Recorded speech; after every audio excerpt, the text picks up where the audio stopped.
परमेश्वरंकर जीवंत नामर गौरव हो। परमेश्वरंकर प्रिय लोक माने आम्भे माने ईश्वरंकर बलवंत हस्तर आशीर्वाद द्वारा ए अकालजनक परिस्थिति मध्य सुस्थ और सुरक्षित रही आसीअछु। प्रतिटी ख्रीष्टियान ईश्वरंक ठारू पाप क्षमा पाइबा पाई, परित्राण पाइबा पाई, ईश्वरंकर प्रतिज्ञात दिनर अधिकार हासिल करिबा पाई चेष्टारत अटंती। किंतु से सकल विषय को प्राप्त हेबा पाई गोटे ख्रीष्टियान मध्य दुई गोटी विषय रहिबा नितांत दरकार। गोटिए हेला जणे विश्वासी स्थानांतर हेइथिबा दरकार एवं द्वितीयटी से रूपांतरित मध्य हेइथिबा आवश्यक। कलसीय मंडली रे साधु पाउल लेखिले 1 अध्याय 13-14 पदरे लेखा जाए, साधु पाउल कहिले से आम्भमानंकु अंधकारर क्षमतार उद्धार करी आपना प्रेम पात्र पुत्रंको राज्य मध्य को स्थानांतर करिअछंती। ताहांको ठारे आम्भे माने मुक्ति अर्थात पाप क्षमा पाइअछु। तामाने जणे ख्रीष्टियान परित्राण पाइबा पाई, पाप क्षमा पाइबा पाई, दीप्ति रे साधु मानकर अधिकारर सहभागी हेबा पाई प्रथमे से अंधकारर क्षमतार स्थानांतरित हेइथिबा दरकार। पाउल कहिले अंधकारर क्षमतारू परमेश्वरंक राज्य मध्य को स्थानांतर करिअछंती। प्रिय ईश्वरंक लोक माने अंधकारर एक क्षमता अछि। अंधकार कहिले बंधन को बुझाए, अंधकार कहिले अज्ञान को बुझाए, अंधकार कहिले भ्रांतता को बुझाए, विनाश को बुझाए। जदि जणे विश्वासी स्थानांतर न हेला तेबे अंधकार ताहाको ग्रास्य करिबो, विनाश ता जीवन रे आसीबार संभावना अछि। स्थानांतरण एवं रूपांतरीकरण ए दुई गोटी मध्य रे भिन्न प्रकारर पार्थक्य आम माने परिलक्षित आमे देखि थाउ। स्थानांतर कहिले स्थानर परिवर्तन को बुझाए। गोटे स्थानरू अन्य स्थान को बदलवा विषय को स्थानांतर बोली कहा जाए। जेउठारे कर्म बदले नाही, स्वभाव बदले नाही, आचरण बदले नाही, केवल स्थान बदले। किंतु रूपांतरण रे जनकर स्वभाव, जनकर आचरण, जनकर व्यवहार, जनकर कथावार्ता, जनकर ज्ञान कौशल इत्यादि सकल बदली थाए। रूपांतरण रे स्थान न बदलिले मध्य ताहार व्यवहार सकल बदली थाए। तामाने जणे विश्वासी को प्रथमे स्थानर परिवर्तन दरकार, द्वितीयतः निजर जीवनर नूतनीकरण बा रूपांतरीकरण नितांत दरकार। जदि जणे स्थानांतर करा न गला विनाश आसीबो। प्रिय ईश्वरंक लोक माने परमेश्वर आम्भ मानकु अंधकारर क्षमतारु स्थानांतर करंती। अंधकारर क्षमता कहिले गोटे सरल लोक को भ्रांततारे पकाउथुबा शक्ति को बुझाए। अंधविश्वास जनक विषय, प्रमाणहीन विषय, अज्ञानतारे पूर्ण विषय, जाहार परिणाम बाइबल धर्मशास्त्र अनुसार विनाश अटे। सेमाने जीवनरु विच्छिन्न हुअन्ति। एफिसियो 4 अध्याय 18 पदरे साधु पाउल एक विशेष विषय जणाइले। सेमाने आपणा मानक ठारे थिबा अज्ञानता हेतु और निज निज हृदयर जड़ता हेतु आपणा आपणा बुद्धि रे अंधकार छन्न पण ईश्वरंक जीवनरु विच्छिन्न होई अछंती। कुहागला बुद्धि रे अंधकार छन्न। तामाने अंधकारर शक्ति बा शयतान सबुबले चेष्टा करे जे जणे व्यक्तिर बुद्धि, ज्ञान, विवेक, विवेचना को अंध करिबा पाए। द्वितीय करंथी 4 अध्याय 4 पदरे लेखा जाए, ईश्वरंक प्रतिमूर्ति जे ख्रीष्ट ताहांक गौरवमय सुसमाचारर आलोक जेपरी एही प्रकार लोकंक प्रति प्रकाशित न हुए एथि निमंते एही जगतपति ଅବିଶ୍ୱାସୀ ମାନଙ୍କର ଜ୍ଞାନ ଚକ୍ଷୁ ଅନ୍ଧ କରିଅଛି। ମୋ ପ୍ରିୟ ପରମେଶ୍ୱରଙ୍କ ଲୋକମାନେ, ଖ୍ରୀଷ୍ଟଙ୍କର ସୁସମାଚାରରେ ଏକ ଆଲୋକ ଅଛି, ଯେଉଁ ଆଲୋକ ଦ୍ୱାରା ଜଣେ ବିଶ୍ୱାସୀ ଅନ୍ଧକାରଚ୍ଛନ୍ନ ଜୀବନରୁ ମୁକ୍ତ ହୋଇପାରିବ, ଗୁପ୍ତ ପାପରୁ ମୁକ୍ତ ହେବ, ଭ୍ରାନ୍ତ ଜୀବନରୁ ମୁକ୍ତ ହେବ, ବିକୃତ ମନ ଅଶୁଚି ଜୀବନରୁ ରକ୍ଷା ପାଇବ, ପରିତ୍ରାଣର ବାସ୍ତବିକ ମାଧ୍ୟମକୁ ଜାଣିପାରିବ। କିନ୍ତୁ ଶୟତାନ କେବେ ତାହା ଚାହେଁ ନାହିଁ। ଏଣୁ ଶୟତାନ ବଡ଼ ଚାଲାକିର ସହିତ ସେହି ସୁସମାଚାର ଯେଉଁଠାରେ ଆଲୋକ ଅଛି, ସେ ସୁସମାଚାରକୁ ଗୋଟେ ମନୁଷ୍ୟ ଠାରୁ ହରଣ କରିବା ପାଇଁ ଚେଷ୍ଟା କରେ, ଜ୍ଞାନ ଚକ୍ଷୁକୁ ବନ୍ଦ କରିଦିଏ। ଏଥିପାଇଁ ଆଜିର ଅନେକ ଖ୍ରୀଷ୍ଟିଆନ ମାନଙ୍କର ଜୀବନରେ ବାକ୍ୟ ପ୍ରଚୁର ପରିମାଣରେ ବର୍ଷାଯାଏ, ବାକ୍ୟ ପ୍ରଚୁର ପରିମାଣରେ ଯୋଗାଇ ଦିଆଯାଏ, ତଥାପି ଅନ୍ଧକାରରୁ ସେମାନଙ୍କର ଜୀବନ ମୁକ୍ତ ହୋଇପାରୁନାହିଁ। ଯେହେତୁ ଶୟତାନ ସେହି ସୁସମାଚାରର ଆଲୋକ ଯେପରି ସେମାନଙ୍କ ଉପରେ ପ୍ରକାଶ ନ ପାଏ, ସେଥିପାଇଁ ସେମାନଙ୍କର ଜ୍ଞାନ ଚକ୍ଷୁକୁ ବନ୍ଦ କରେ। ଯୀଶୁଖ୍ରୀଷ୍ଟ ଆପଣାର ଏକ ଦୃଷ୍ଟାନ୍ତରେ ଈଶ୍ୱରଙ୍କର ବାକ୍ୟ ସମ୍ବନ୍ଧରେ କହିଲେ।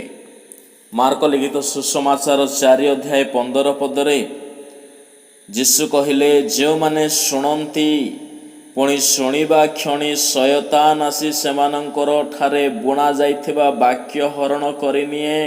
ପରମେଶ୍ୱରଙ୍କର ବାକ୍ୟ ଏଥିପାଇଁ ପରମେଶ୍ୱର ଜଣେ ବିଶ୍ୱାସୀର ହୃଦୟରେ ବୁଣନ୍ତି, ଯେପରି ସେ ବାକ୍ୟର ଆଲୋକ ତା ମଧ୍ୟରେ ପ୍ରକାଶ ପାଉ। କିନ୍ତୁ ଶୟତାନ ସେହି ବାକ୍ୟର ଆଲୋକ ପ୍ରକାଶ ପାଇବା ପୂର୍ବରୁ ହିଁ ସେହି ବାକ୍ୟକୁ ହରଣ କରିନିଏ। ଜଣେ ବିଶ୍ୱାସୀ ଠାରୁ ବାକ୍ୟକୁ ହରଣ କରିବା ପାଇଁ ଶୟତାନ ପ୍ରଥମେ ତାହାର ଜ୍ଞାନକୁ, ବିବେଚନାକୁ, ବିବେକକୁ ବାନ୍ଧି ଦିଏ। ଯେହେତୁ ଜଣେ ଲୋକକୁ ନ ବାନ୍ଧିଲେ ତାହାଠାରେ ଥିବା ବିଷୟକୁ ହରଣ କରି ହୁଏ ନାହିଁ। ଏଣୁ ଆମେ ଅନେକ ସମୟରେ ବାକ୍ୟ ଶୁଣୁ, ମଣ୍ଡଳୀ ଗୁଡ଼ାକରେ ହେଉ, ସଭା ସମିତି ମାନଙ୍କରେ ହେଉ, ଯେମିତି ବାକ୍ୟ ରୂପ ବୀଜ ଆମ୍ଭମାନଙ୍କର ହୃଦୟରେ ପଡ଼େ, ଶୟତାନ ହଠାତ୍ କେଉଁ ଗୋଟେ ଚିନ୍ତା ଆଣିଦିଏ, କେଉଁ ଏକ ବ୍ୟସ୍ତତା ଆଣେ। ଏଣୁ ଲୋକେ ବାକ୍ୟ ଶୁଣୁଥିବା ସମୟରେ ମଧ୍ୟ ବ୍ୟତିବ୍ୟସ୍ତ ହୋଇଯାଆନ୍ତି। ସାଂସାରିକ ଜୀବନର ଚିନ୍ତା ସେମାନଙ୍କ ମନ ଭିତରେ ଚାଲୁଥାଏ। ସେମାନଙ୍କର ନଜର କେବଳ ବାକ୍ୟ ପ୍ରଚାରକାରୀ ଉପରେ ରହେ, କିନ୍ତୁ ସେମାନଙ୍କର ମନ ସାଂସାରିକ ଜୀବନ, ପାରିବାରିକ ବୋଝ, ବିଭିନ୍ନ ପ୍ରକାରର ଅନ୍ୟ ମନସ୍କତାର ବିଷୟ ଦ୍ୱାରା ସେମାନଙ୍କର ମନ ବନ୍ଧା ଯାଉଥାଏ। ଯଦ୍ୱାରା ଜଣେ ବିଶ୍ୱାସୀ ଯେଉଁ ବାକ୍ୟ ଶୁଣେ ତାହାକୁ ମନରେ ବିବେଚନା କରିବାର, ଭାବିବାର, ସମୀକ୍ଷା କରିବାର ସୁଯୋଗ ପାଏ ନାହିଁ।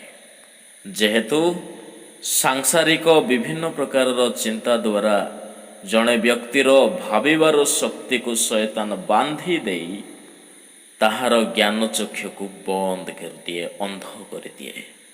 ଏବେ ପାଉଲ କହିଲେ ସୁସମାଚାରରେ ଏକ ଆଲୋକ ଅଛି। ଦାଉଦ କହିଲେ ତୁମ୍ଭ ବାକ୍ୟ ମୋ ପାଇଁ ପ୍ରଦୀପ।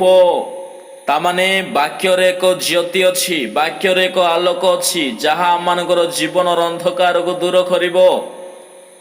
କିନ୍ତୁ ଶୟତାନ ଆମ୍ଭର ଜ୍ଞାନକୁ ଅନ୍ଧ କରିଦେଇଛି। ଏବେ ଏହି ବିଶ୍ୱାସୀ ଠାରେ ଯେତକ ବାକ୍ୟ ପ୍ରଚାର କରାଗଲେ ମଧ୍ୟ, ଯେତିକି ବାକ୍ୟ କହିଲେ ମଧ୍ୟ ତାହାର ଆଲୋକକୁ ସେ ଆଉ ଦେଖିପାରିବ ନାହିଁ, ବୁଝିପାରିବ ନାହିଁ। ଯେହେତୁ ଅନ୍ଧ ଆଗରେ ଲାଇଟ୍ ଲଗାଯାଉ ବା ପ୍ରଦୀପ ଜଳାଯାଉ, ସେ ଦେଖିପାରିବ ନାହିଁ। ଯେହେତୁ ଅନ୍ଧ, ଅନ୍ଧକାରରେ ମଧ୍ୟ ଅନ୍ଧ, ଆଉ ଦିବସରେ ମଧ୍ୟ ସେ ଅନ୍ଧ ହେଇଥାଏ। ଆଜିକାଲିର କିଛି ବିଶ୍ୱାସୀ ଅଛନ୍ତି ଯେଉଁମାନେ କାନକୁ ଭଲ ଲାଗୁଥିବା ବାକ୍ୟ ଶୁଣନ୍ତି, ଅନ୍ୟକୁ ବାଦାନୁବାଦ କରି ଜୟଲାଭ କରିବା ପରି ବାକ୍ୟ ସକଳକୁ ସଂଗ୍ରହ କରନ୍ତି। ବାକ୍ୟ ଦ୍ୱାରା କାହାକୁ ଦୋଷାରୋପ କରିବା ପାଇଁ ଭାରି ଆଗ୍ରହୀ। ଆଜିର ମଣ୍ଡଳୀ ମାନଙ୍କରେ ମଧ୍ୟ ବାକ୍ୟର କମ୍ପିଟିସନ୍ ଗୁଡ଼ାକ ଚାଲୁଥାଏ। ବାକ୍ୟକୁ ନେଇ ନିଜ ଜୀବନ ମଧ୍ୟରେ ଅନ୍ଧକାର ଦୂର କରିବା ବହୁତ କମ୍। ପ୍ରିୟ ଈଶ୍ୱରଙ୍କ ଲୋକମାନେ, ବାକ୍ୟର ଆଲୋକ ପ୍ରଥମେ ନିଜ ଜୀବନରେ ପ୍ରକାଶ ପାଇବା ଦରକାର। ବାକ୍ୟ ଦ୍ୱାରା ଯେ ନିଜ ଜୀବନକୁ ବୁଝିବାକୁ ଲାଗିଲା, ବାକ୍ୟ ଦ୍ୱାରା ଯେ ନିଜ ଜୀବନକୁ ସମୀକ୍ଷା କରିବାକୁ ଲାଗିଲା, ସେହି ବାକ୍ୟ ତାହାକୁ ଅନ୍ଧକାରର କ୍ଷମତାରୁ ସ୍ଥାନାନ୍ତର କରିବ। ଯଦି ଆମ୍ଭେମାନେ ବାକ୍ୟ ଦ୍ୱାରା ସ୍ଥାନାନ୍ତର କରାଗଲୁ, ତେବେ ରୂପାନ୍ତରିତ ମଧ୍ୟ ହେବା ଦରକାର। ପ୍ରଥମ କରନ୍ଥୀ 6:11 ସାଧୁ ପାଉଲ କହିଲେ, ତୁମ୍ଭମାନଙ୍କ ମଧ୍ୟରୁ କେହି କେହି ଏହି ପ୍ରକାର ଥିଲ, କିନ୍ତୁ ପ୍ରଭୁ ଯୀଶୁ ଖ୍ରୀଷ୍ଟଙ୍କ ନାମରେ ଓ ଆମ୍ଭମାନଙ୍କ ଈଶ୍ୱରଙ୍କ ଆତ୍ମାଙ୍କ ଦ୍ୱାରା ତୁମ୍ଭେମାନେ ଧୌତ ହୋଇଅଛ, ପବିତ୍ରୀକୃତ ହୋଇଅଛ ଓ ଧାର୍ମିକ ବୋଲି ଗଣିତ ହୋଇଅଛ। ଏଠାରେ ଏକ ରୂପାନ୍ତର ଜୀବନର ବିଷୟକୁ ଦର୍ଶାଯାଏ। ଏହା ସ୍ଥାନର ପରିବର୍ତ୍ତନ ନୁହେଁ, କିନ୍ତୁ ସ୍ୱଭାବର ପରିବର୍ତ୍ତନ।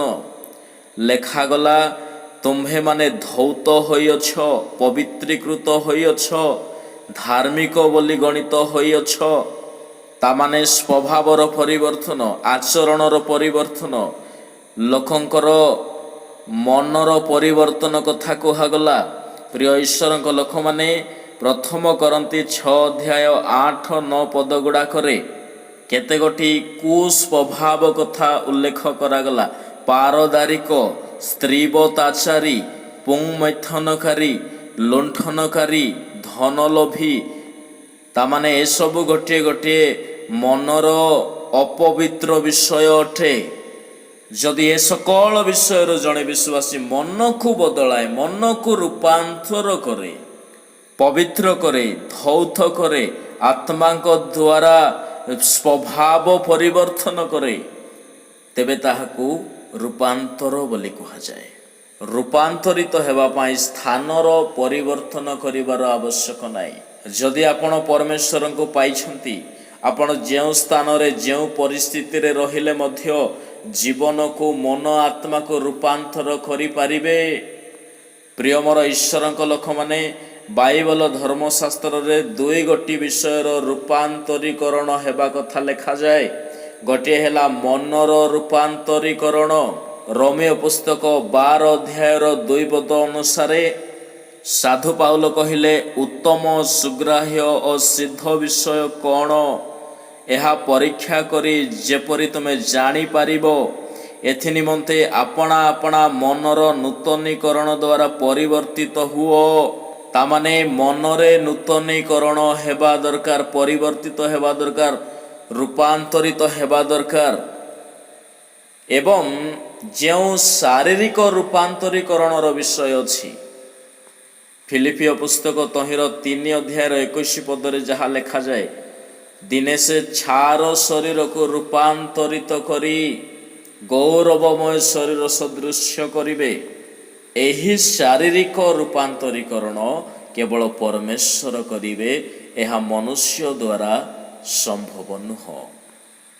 ଆମେ କେବଳ ମନର ରୂପାନ୍ତରୀକରଣ କରିପାରିବୁ, କିନ୍ତୁ ଶରୀରକୁ ବଦଳାଇବା ଆମ୍ଭ ପକ୍ଷରେ ସାଧ୍ୟ ବିଷୟ ନୁହେଁ, ସମ୍ଭବ ବିଷୟ ନୁହେଁ। ଶରୀରର ରୂପାନ୍ତରୀକରଣ କେବଳ ସେହି ଯୁଗାନ୍ତ ସମୟରେ ହିଁ ଘଟିବ, ଯେତେବେଳେ ମୃତମାନେ ପୁନରୁତ୍ଥିତ ହେବେ। ଏଣୁ ପ୍ରଭୁଙ୍କ ବାକ୍ୟରେ ଲେଖାଯାଏ, ଏ ଛାର ଶରୀରକୁ ଗୌରବରେ ରୂପାନ୍ତର କରାଯିବ। କ୍ଷୟ ଶରୀର ଅକ୍ଷୟ ରୂପ ବସ୍ତ୍ର ପିନ୍ଧିବ। ପ୍ରାକୃତିକ ଶରୀର ଆତ୍ମିକ ଶରୀରରେ ରୂପାନ୍ତର ହେବ।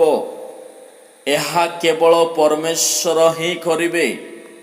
କିନ୍ତୁ ମନର ରୂପାନ୍ତରୀକରଣ ଜଣେ ବିଶ୍ୱାସୀ ଦ୍ୱାରା ମଧ୍ୟ ସାଧିତ ହୋଇପାରିବ।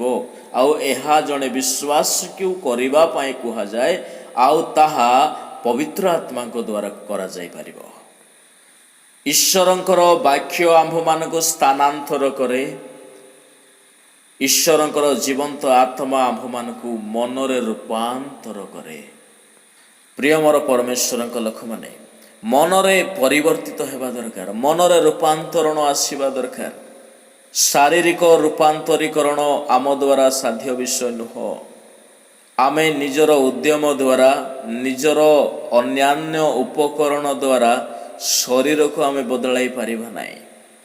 କୌଣସି ମନୁଷ୍ୟ ତାର 80 ବର୍ଷ ବୟସରେ ଧରିଥିବା ଶରୀରକୁ ନିଜର ଚେଷ୍ଟା ପ୍ରୟାସ ଦ୍ୱାରା 20 ବର୍ଷ ବୟସର ଶରୀର ପରି କରିପାରିବ ନାହିଁ। ଏହା ଅସାଧ୍ୟ ଅସମ୍ଭବ ବିଷୟ ଅଟେ। କିନ୍ତୁ ଆଜିକାଲି ଆମେ ଜଗତରେ ଦେଖୁ ଭାରି ମାତ୍ରାରେ ସମସ୍ତେ ମାତି ଯାଇଛନ୍ତି ଶରୀରକୁ ରୂପାନ୍ତର କରିବା ପାଇଁ। କଳା ଚର୍ମକୁ ଗୋରା ଚର୍ମରେ ରୂପାନ୍ତର କରିବା ପାଇଁ ସମସ୍ତେ ବ୍ୟସ୍ତ, କିନ୍ତୁ କଳା ଜୀବନକୁ ଅନ୍ଧକାରଚ୍ଛନ୍ନ ମନକୁ ରୂପାନ୍ତର କରିବାରେ କାହାର ହେଲେ ମନ ନାହିଁ।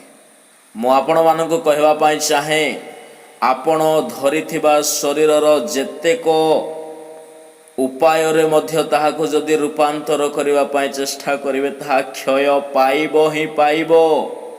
କିନ୍ତୁ ଜଣେ ମନୁଷ୍ୟର କର୍ତ୍ତବ୍ୟ ଏହା ହେବା ଦରକାର, ଆମେ ମନର ରୂପାନ୍ତରୀକରଣ କରିବା ଆବଶ୍ୟକ। ପ୍ରିୟ ପରମେଶ୍ୱରଙ୍କ ଲୋକମାନେ, ଜଣେ ବିଶ୍ୱାସୀର ସ୍ଥାନାନ୍ତର ଏବଂ ରୂପାନ୍ତର ଗୋଟିଏ ବ୍ୟକ୍ତିଠାରେ ହିଁ ସାଧିତ ହୁଏ।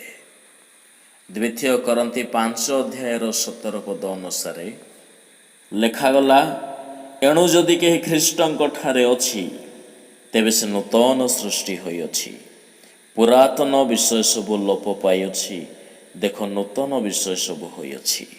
ଯେ ଖ୍ରୀଷ୍ଟଙ୍କ ଠାରେ ଅଛି, ତାମାନେ ଜଣେ ସ୍ଥାନାନ୍ତର ହୋଇ ଖ୍ରୀଷ୍ଟଙ୍କ ଠାରେ ଆସିଅଛି।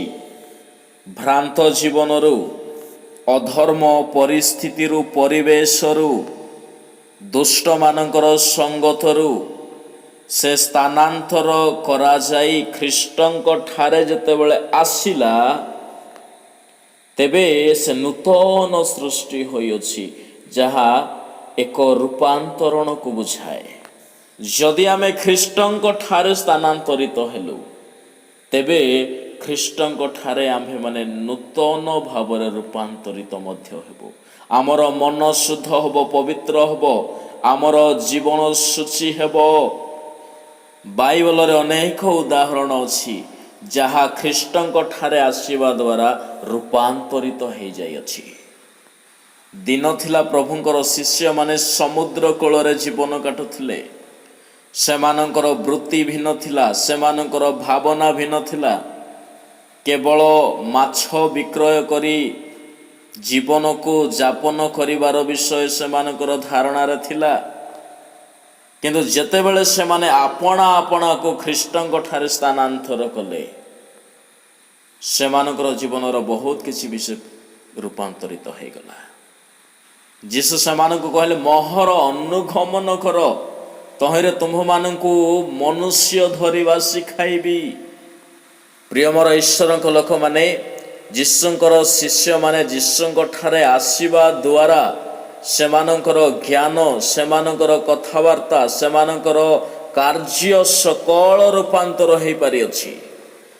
ଯେତେବେଳେ ପିତର ଯିହୁଦୀ ମାନଙ୍କର ମହାସଭାରେ କଥା କହୁଥିଲେ, ସେମାନଙ୍କର ଜ୍ଞାନ, ସେମାନଙ୍କର କଥାବାର୍ତ୍ତା ଦେଖି ଅନେକ ଚମତ୍କୃତ ହୋଇଗଲେ।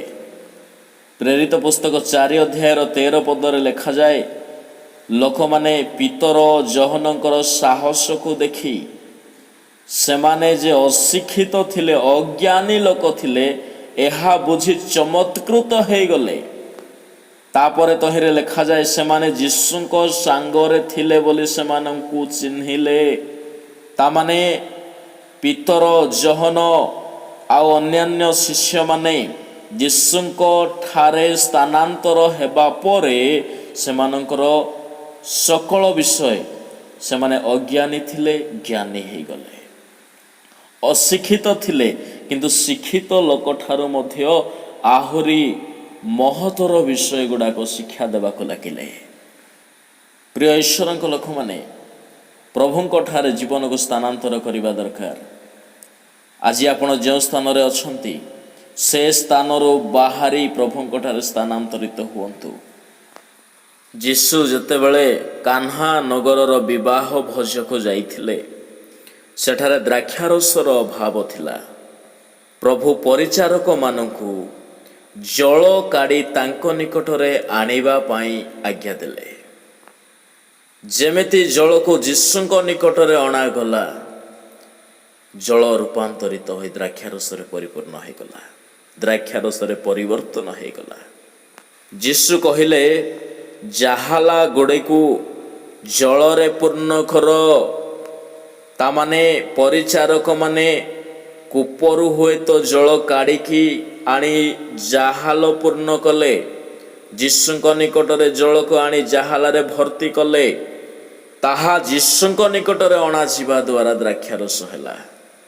ତାମାନେ ପରିଚାରକ ମାନେ ଯୀଶୁଙ୍କର ବାକ୍ୟ ଅନୁସାରେ, ଯୀଶୁଙ୍କର ଆଜ୍ଞା ଅନୁସାରେ ଜଳକୁ କାଢ଼ି ସ୍ଥାନାନ୍ତର କରି ଜାହାଲାରେ ପୂର୍ଣ୍ଣ କଲେ। ତାମାନେ ଆତ୍ମିକ ଭାବରେ ବୁଝିବାକୁ ଗଲେ, ପ୍ରିୟ ଈଶ୍ୱରଙ୍କ ଲୋକମାନେ, ପ୍ରଭୁଙ୍କର ବାକ୍ୟ ଦ୍ୱାରା ସ୍ଥାନାନ୍ତରିତ ହୋଇ ଯୀଶୁଙ୍କ ନିକଟରେ ଆସିବା ଦରକାର। ଏ ଜଳ ଯଦି ସେ କୂପ ଭିତରେ ହିଁ ଥାନ୍ତା, ତେବେ ତାହା ଦ୍ରାକ୍ଷାରସରେ ରୂପାନ୍ତରିତ ହୋଇନଥାନ୍ତା। ଆଜି ଅନେକଙ୍କର ଜୀବନ ଗର୍ତ୍ତଗାମୀ, ଲୋକମାନେ ଉଠି ପାରୁନାହାନ୍ତି, ଜୀବନରେ ଉନ୍ନତି ଦେଖିପାରୁନାହାନ୍ତି, ଜୀବନ ସେମାନଙ୍କର ବିନାଶ ଆଡ଼କୁ, ଅନ୍ଧକାର ଆଡ଼କୁ ଗତି କରୁଅଛି। ଯଦି ଆପଣ ଈଶ୍ୱରଙ୍କର ବାକ୍ୟ ଦ୍ୱାରା ସ୍ଥାନାନ୍ତର କଲେ, ତେବେ ଆପଣଙ୍କର ଜୀବନରେ ନିତାନ୍ତ ରୂପାନ୍ତରର ବିଷୟ ଦେଖିପାରିବେ।